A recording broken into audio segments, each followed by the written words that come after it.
Thank you very much. Mr. Speaker, Mr. President, Mr. Prime Minister, distinguished members of the Diet, it is with great honor and respect that I come before you today, the first American president ever to address the Japanese Diet. I have been in your country only 2 days, but speaking for my wife Nancy and myself, may I say you have more than made us feel at home. The warmth of your welcome has touched our hearts.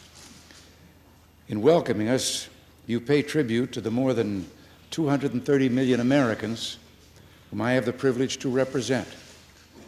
From all of us, all of them, to you, we reach out to say the bonds of friendship which unite us are even greater than the ocean which divides us.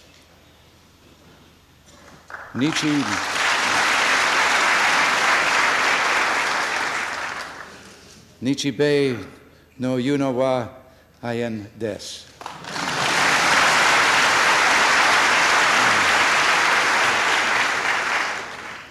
It was a dozen years ago, on an autumn day like this one, that I first visited Japan.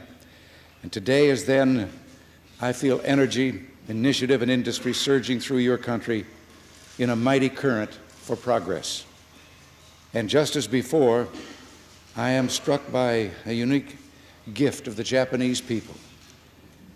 You do not build your future at the expense of the grace and beauty of your past. Harmony is a treasured hallmark of Japanese civilization, and this has always been pleasing to Americans.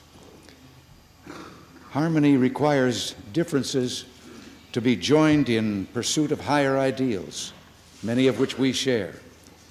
When former President Ulysses S. Grant visited here in 1878, he discovered Japan is a land of enchantment. During his stay, he met with the emperor, and their discussion turned to democracy, the pressing issue of the day.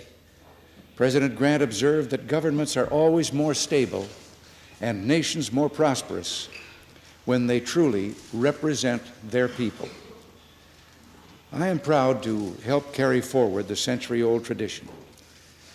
Meeting first with your emperor on my arrival, and now meeting with you, a great milestone in your history, the 100th session of the Diet under the modern Japanese Constitution. In 6 years, you will celebrate your 100th anniversary of representative government in Japan, just as we will celebrate the birth of our own Congress. I bring you the best wishes and heartfelt greetings from your American counterparts, the Congress of the United States.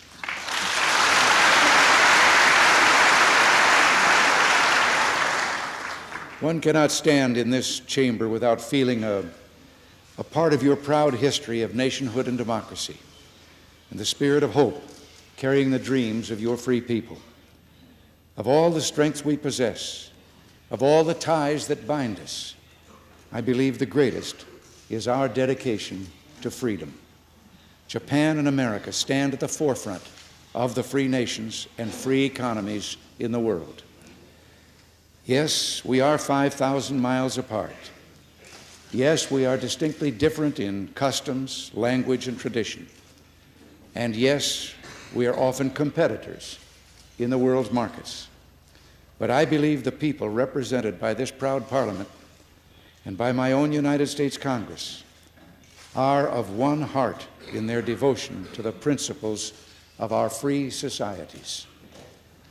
I'm talking about principles that begin with the sacred worth of human life, the cherished place of the family, the responsibility of parents and schools to be teachers of truth, tolerance, hard work, cooperation, and love, and the role of our major institutions, government, industry, and labor, to provide the opportunities and security. Opportunities and security free people need to build and leave behind a better world for their children and their children's children. America and Japan are situated far apart, but we are united in our belief that freedom means dedication to the dignity, rights, and equality of man. Yukichi Fukuzawa, the great Meiji-era educator, said it for you: heaven has made no man higher or no man lower than any other man. Our great American hero, Abraham Lincoln, put it in political perspective for us: no man is good enough to govern another man without that other's consent. We both value the right to have a government of our own choosing. We expect government to serve the people. We do not expect the people to serve government. America and Japan speak with different tongues, but both converse, worship, and work with the language of freedom. We defend the right to voice our views, to speak words of dissent without being afraid, and to seek inner peace through communion with our God. We believe in rewarding initiative, savings, and risk-taking, and we encourage those who set their sights on the farthest stars and chart new paths to progress through the winds and waters of commerce. Others censor and stifle their citizens. We trust in freedom to nurture the diversity and creativity that enriches us all. I like what your poet Basho said: many kinds of plants, and each one triumphant in its special blossoms.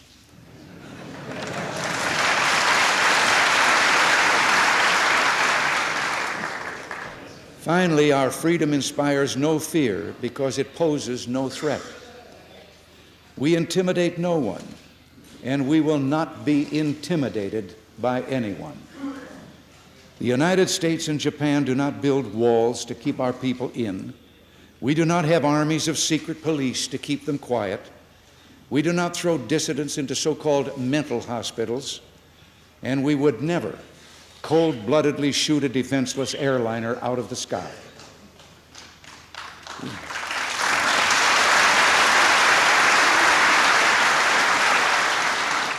We share your grief for that tragic and needless loss of innocent lives.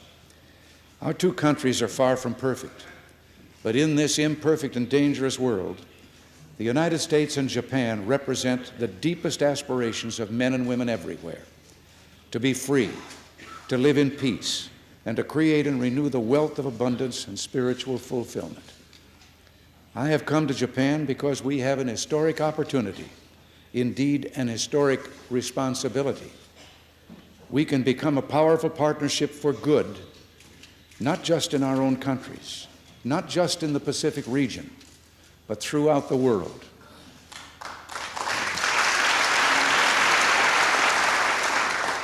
Distinguished ladies and gentlemen, my question is, do we have the determination to meet the challenge of partnership and make it happen? My answer is, without hesitation, yes, we do, and yes, we will.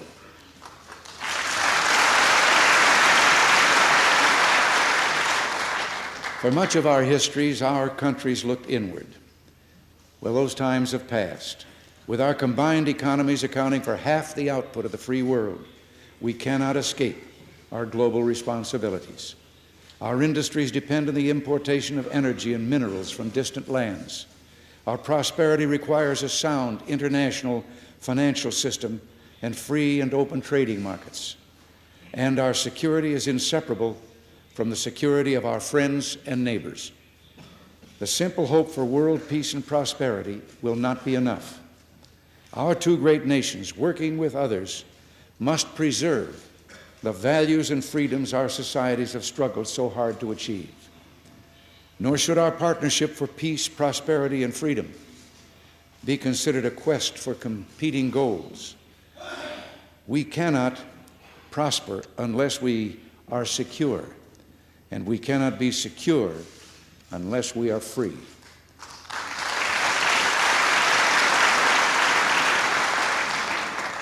And we will not succeed in any of these endeavors unless Japan and America work in harmony.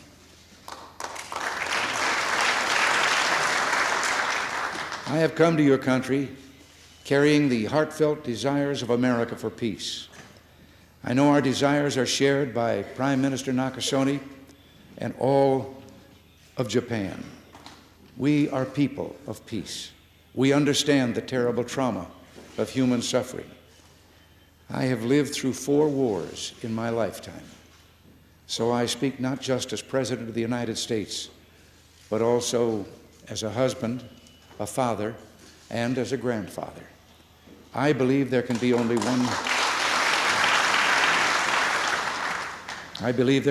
one policy for preserving our precious civilization in this modern age. A nuclear war can never be won and must never be fought.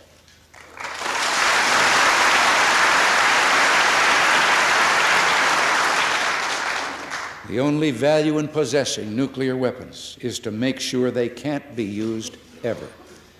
I know I speak for people everywhere when I say our dream is to see the day when nuclear weapons will be banished from the face of the earth.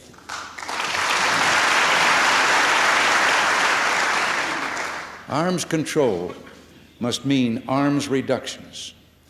America is doing its part. As I pledged to the United Nations less than 2 months ago, the United States will accept any equitable, verifiable agreement that stabilizes forces at lower levels than currently exist. We want significant reductions, and we're willing to compromise. In the strategic arms reduction talks, American negotiators continue to press the Soviet Union for any formula that will achieve these objectives. In the longer range INF talks, we are pursuing the same course, even offering to eliminate an entire category of weapons.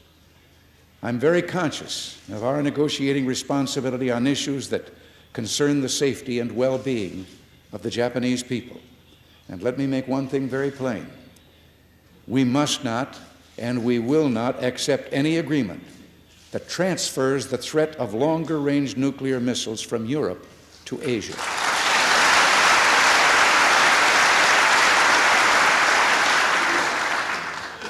Our great frustration has been the other side's unwillingness to negotiate in good faith.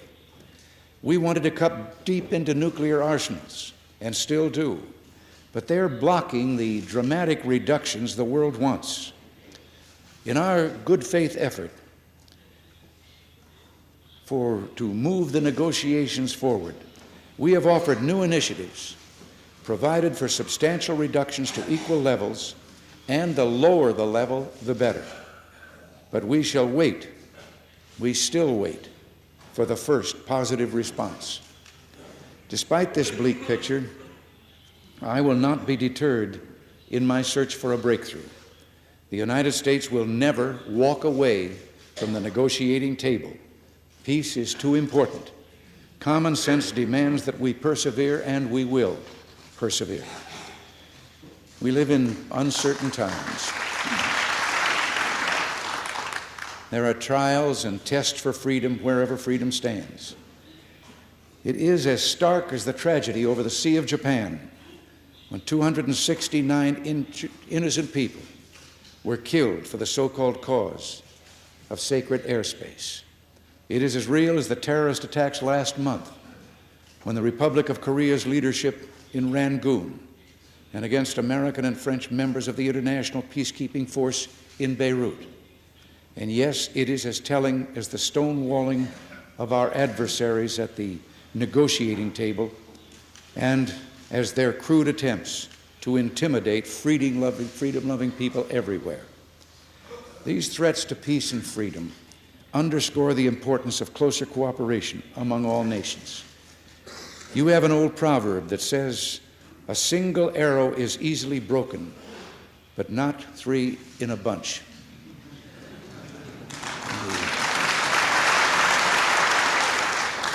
The stronger the dedication of Japan, the United States, and our allies to peace through strength, the greater our contributions to building a more secure future will be. The U.S.-Japan Treaty of Mutual Cooperation and Security must continue to serve us as the bedrock of our security relationship. Japan will not have to bear the burden of defending freedom alone. America is your partner. We will bear that burden together.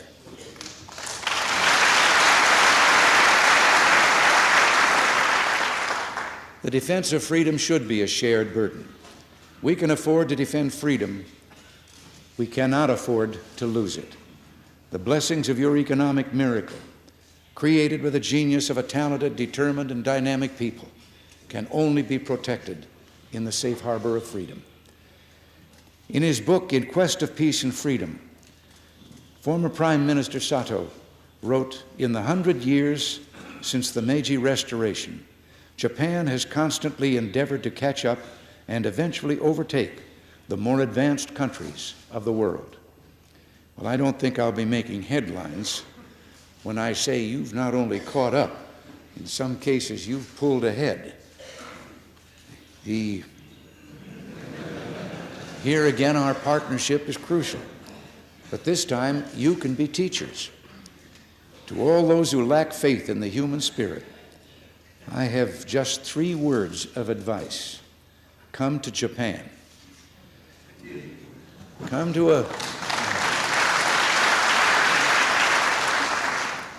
to a country whose economic production will soon surpass the Soviet Union's, making Japan's economy the 2nd largest in the entire world.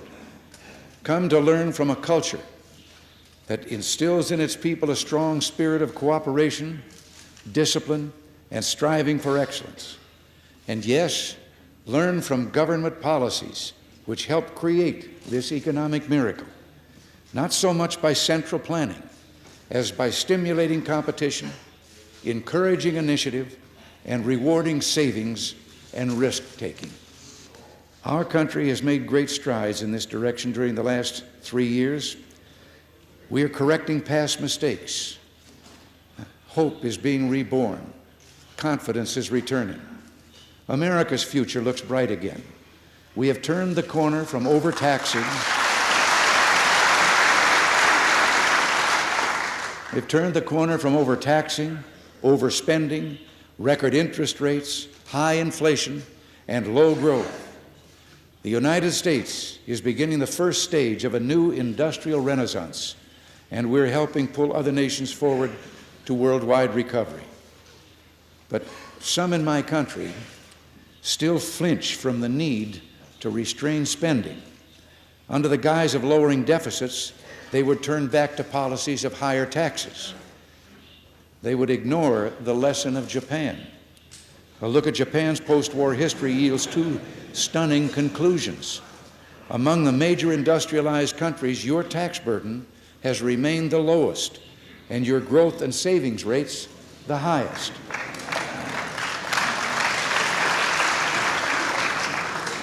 Savers in Japan can exempt very large amounts of interest income from taxation.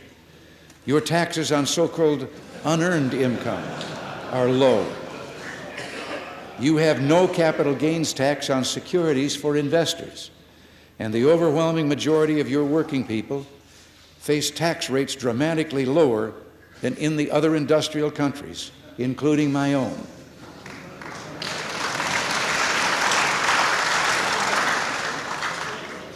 And incentives for everyone, that's the secret of strong growth for a shining future, filled with hope and opportunities. And incentives for growth, not tax increases, is our policy for America. Sometimes I wonder if we shouldn't further our friendship by my sending our Congress here and you coming over and occupying our Capitol building for a while.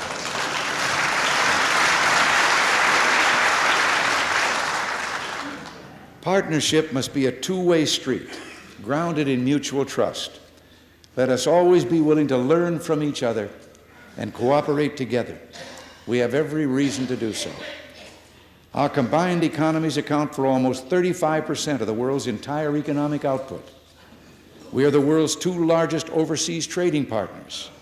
Last year, Japan took about 10% of our total exports, and we bought some 25% of yours. Our two-way trade will exceed $60 billion in 1983, more than double the level of just 7 years ago. At the Williamsburg Summit last May, the leaders of our industrial democracies pledged to cooperate in rolling back protectionism. My personal commitment to that goal is based on economic principles, old-fashioned common sense, and experience. I am too old enough to remember what eventually happened the last time countries protected their markets from competition. It was a nightmare called the Great Depression, and it was worldwide. World trade fell at that time by 60%, and everyone, workers, farmers, and manufacturers, were hurt. Let us have the wisdom never to repeat that policy. We're in the same boat with our trading partners around the globe. And if one partner in the boat shoots a hole in the boat, it doesn't make much sense for the other partner to shoot another hole in the boat. Some say yes and call that getting tough. Well, forgive me, but I call it getting wet all over.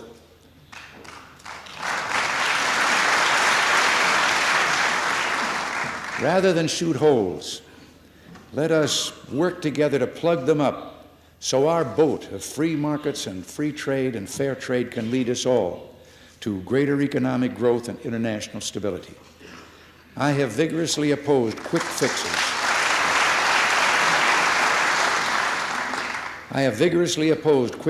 Of protectionism in America. Anti-competitive legislation like the local content rule, which would force our domestic manufacturers of cars to use a rising share of U.S. labor and parts. Now, this would be a cruel hoax, it would be raising prices without protecting jobs. We would buy less from you, you would buy less from us, the world's economic pie would shrink, retaliation and recrimination would increase. It is not easy for elected officials to balance the concerns of constituents with the greater interests of the nation, but that's what our jobs are all about. And we need your help in demonstrating free trade to address concerns of my own people. Americans believe your markets are less open than ours. We need your support to lower further the barriers that still make it difficult for some American products to enter your markets easily. Your government's recent series of actions to reduce trade barriers are positive steps in this direction. We very much hope this process will continue and accelerate.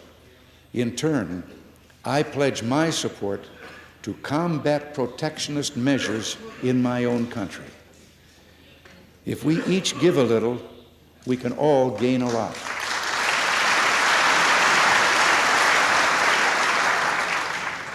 As two great and mature democracies, let us have the faith to believe in each other, to draw on our long and good friendship, and to make our partnership grow. We are leaders in the world economy. We and the other industrialized countries share a responsibility to open up capital and trading markets, promote greater investment in each other's country, assist developing nations, and stop the leakage of military technology to an adversary bent on aggression and domination. We believe that the currency of the world's second largest free market economy should reflect the economic strength and political stability that you enjoy. We look forward to the yen playing a greater role in international financial and economic affairs. We welcome the recent trend toward a stronger yen, and we would welcome Japan's increasingly active role in global affairs. Your leadership in aid to refugees and in economic assistance to various countries has been most important in helping to promote greater stability in key regions of the world. Your Council on Arms Reduction initiatives is highly valued by us. We may have periodic disputes, but the real quarrel is not between us.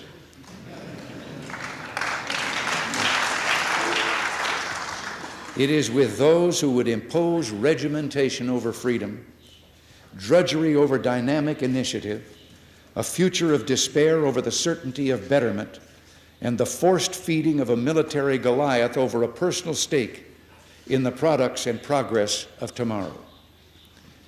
You and your neighbors are shining examples for all who seek rapid development. The Pacific Basin represents the most exciting region of economic growth in the world today. Your people stretch your abilities to the limit, and when an entire nation does this, miracles occur. Being a Californian, I have seen many miracles hardworking Japanese have brought to our shores. In 1865, a young samurai student, Kaniie Nagasawa, left Japan to learn what made the West economically strong and technologically advanced. 10 years later, he founded a small winery at Santa Rosa, California, called the Fountain Grove Round Barn and Winery. Soon he became known as the Grape King of California. Nagasawa came to California to learn and stayed to enrich our lives. Both our countries owe much to this Japanese warrior turned businessman. As the years pass, our contacts continue to increase. Rapid speed train that is adapted from your highly successful bullet train. In 1985, the United States will join Japan in a major exhibition of science and technology at Tsukuba, another symbol of our cooperation. For my part, I welcome this new Pacific tide. Let it roll peacefully on, carrying a two-way flow of people and ideas that can break from barriers of suspicion and mistrust and build up bonds of cooperation and shared optimism.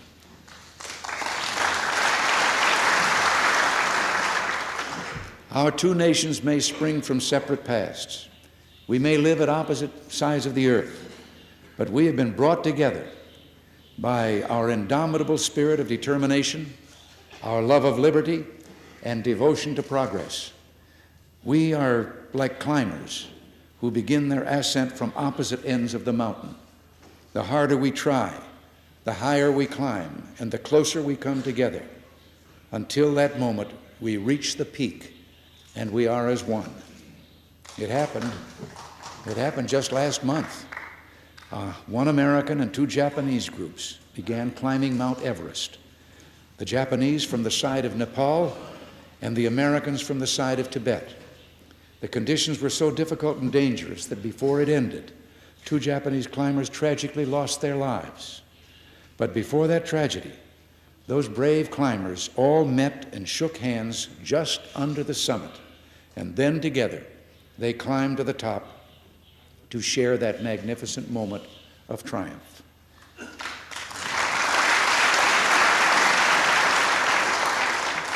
Good and dear friends of Japan, if those mountaineers could join hands at the top of the world, imagine how high our combined 350 million citizens can climb if all of us work together as powerful partners for the cause of good.